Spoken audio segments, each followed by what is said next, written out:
मोठा रे, केस बघ कसे झालेत तुझे. अगं डान्स प्रॅक्टिस होती ना, मग होतच असतं तेव्हा. बाई 1 मिनिट येऊ का? बाई ते आता आंतरशालेय एकांकिका स्पर्धा आहे ना, तर ढवळेबाईंनी सांगितलंय की ज्या ज्या मुलींना इंटरेस्ट असेल त्यांची नावं घ्यायला. मी घेऊ का 5 मिनिटं?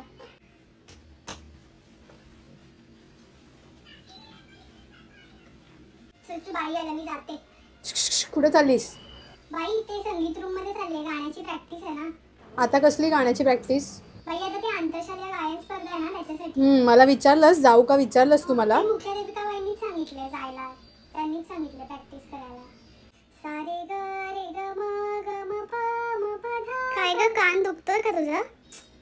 मी रियाज करते, कळत नाही का तुला? कशाला डिस्टर्ब करते? स्पर्धा आहे आमची, मी रियाज करणं महत्वाचं आहे शाळेसाठी. शी बाबा.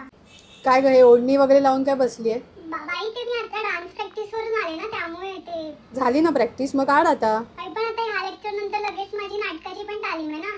मग काय नाटकाला पण ओढणी लागते तुला? हा बाई लागते, मी त्याच्यात मेन रोल करते ना, तर मला लागते.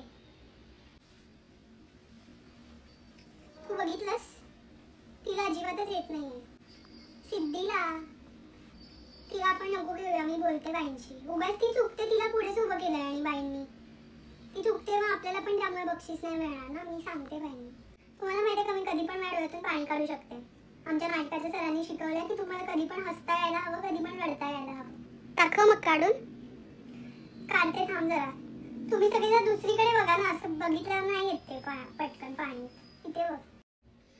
अगं किती वेळ झाला, कधी येणार आहे पाणी?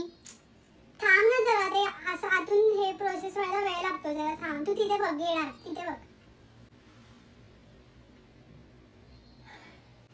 हे बाल हे बाल हे बाल हे बघ. बघितलं काय? मी इथून अशी नॉर्मल आहे, पण तरी डोळ्यातून पाणी येतंय.